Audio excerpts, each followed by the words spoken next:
Hello friends.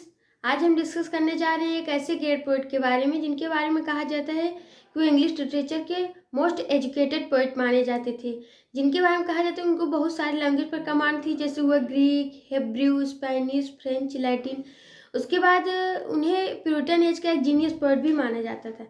जी हाँ दोस्तों, हम बात कर रहे हैं एक ग्रेट पोइट जॉन मिल्टन के बारे में। जॉन मिल्टन एक प्यूरिटन एज के एक जीनियस पोइट थे। चलिए अब उनकी लाइफ हिस्ट्री के बारे में जानते हैं। जॉन मिल्टन का बर्थ 1608 ब्रेड स्ट्रीट लंदन में इंग्लैंड में हुआ था। इनके फादर का नाम भी जॉन मिल्टन था और इनकी मदर सारा जेफ्रे थी। इनके फादर जॉन मिल्टन थे। इससे कहा जाता है कि जो इनको पोएटिक क्वालिटीज थी अपने फादर से भी प्राप्त हुई है। इसके बाद ये इनको सेंट पॉल स्कूल में इन्होंने स्कूली शिक्षा प्राप्त की। उसके बाद 15 ईयर एज में माना जाता है कि इन्होंने 2 जो रिलीजियस पोएम है उसको कंपोज किया। फिर 1632 में इन्होंने एक अपना जो 1629 में ग्रेजुएशन लिया, अपना ग्रेजुएशन कंप्लीट की। तो अगर इनकी पर्सनालिटी के बारे में बात करें तो ये बहुत बड़े बड़े हेयर रखते थे। तो ये माना जाता है कि इससे जो है इनको जो वहाँ ये जहाँ ग्रेजुएट कर रहे थे ग्रेजुएशन, उनको लेडी ऑफ क्रिस्ट कॉलेज भी बोला जाता था। फिर इन्होंने 1632 में एमए डिग्री प्राप्त की। ये हैमर स्मिथ चले आए अपने फादर के यहाँ, फादर के होम टाउन।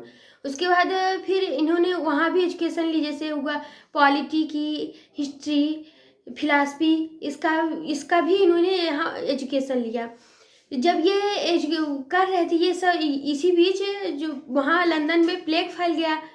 तो इनके जो बेस्ट फ्रेंड थे चार्ल्स बीरो, उनका डेथ हो गया। तो उन्होंने उनके बारे में अपनी फर्स्ट एलेजी एलिजा प्रीमा भी लिखा है, उसको भी उन्होंने लिखा था। उसके बाद ये 1639 में टूर पे गए फ्रांस और इटली के। तो वहाँ इन्होंने एस्ट्रोनॉमर गैलीलियो से भी मुलाकात की, उनके बारे में भी जाना। फिर ये नेपल्स की टूर पे भी गए।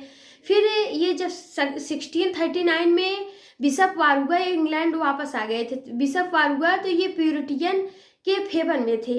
तो प्यूरिटियन ने इन्हें सलाह दी कि आप सत्ता पक्ष के जो प्यूरिटियंस हैं वो मजबूत है, उनके डिफेंस पे लिखना चालू करिए। तो इन्होंने डिफेंस सिकंडा भी लिखना चालू कर दिया।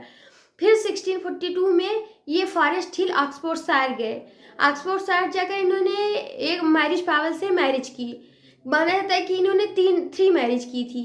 जो एलिजाबेथ से उन्होंने मैरिज की थी, एलिजाबेथ से, वो इनकी सब सक्सेसफुल मैरिज थी, थर्ड मैरिज। उसके बाद इन्होंने 1649 में ये वार छिड़ गया, बिशप वार हो गया। फिर 1641 से 1652 तक सिविल वार हुआ। तो जब ये सब जो ओलिवर क्रॉमवेल थे, बड़े लीडर थे, जब उनकी जीत हुई तो इन्हें जो है सेक्रेटरी ऑफ फॉरेस्ट टंग भी बनाया गया। उसके बाद फिर इन्हें जो है लिखा, इन्होंने कई वर्क्स भी लिखे, जैसे the tenure of king and magistrate. फिर ये कहा जाता है कि 1652 में ये पूरी तरह से ब्लाइंड हो गए। जब ये पूरी तरह से ब्लाइंड हो गए तो इन्होंने अपना एक सानेट लिखा, वर्क्स लिखा, when I consider how my life spend.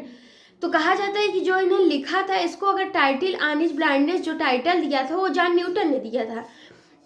उसके बाद जब 1658 में ओलिवर क्रॉमवेल की डेथ हो जाती है तो उनको भी जो प्यूरिटियंस थे वो कमज़ोर पड़ जाते हैं, उनकी सरकार गिर जाती है। तो इन्हें भी नोटिस भेजा जाता है पकड़ने के लिए। ये बहुत जगह भागते फिरते हैं, लेकिन जब एक स्थायी सरकार बनती है तो ये फिर अब इंग्लैंड में वापस आ जाते हैं। तो फिर इन्होंने अपना ये एक एपिक पोएम 6067 पैराडाइज लास्ट भी लिखना शुरू किया, जिसे सैमुअल सिमंस ने प्रकाशित भी किया। सैमुअल सिमंस ने इनको पब्लिश भी करवाया। फिर इन्होंने पैराडाइज रिगेंड भी लिखा, इसका सिक्वल लिखा। उसके बाद माना जाता है कि इन्होंने बहुत सारे वर्क्स भी लिखे जो कि फेमस हुए। उसके बाद ये जब ये ब्लाइंड हुए थे तो उसको जो है, जो इनके वर्क्स थे, कहा जाता है कि हेनरी मार्वेल लिखा करते थे, हेनरी मार्वेल उनको कंपोज किया करते थे। उसके बाद 1674 में इनकी डेथ हो गई। इनकी किडनी फेलर की वजह से इनकी डेथ हो गई। तो इनको बहुत सारे जो पोएट थे उनको एडमायर भी किए, जैसे जॉन ड्राइडन हुआ।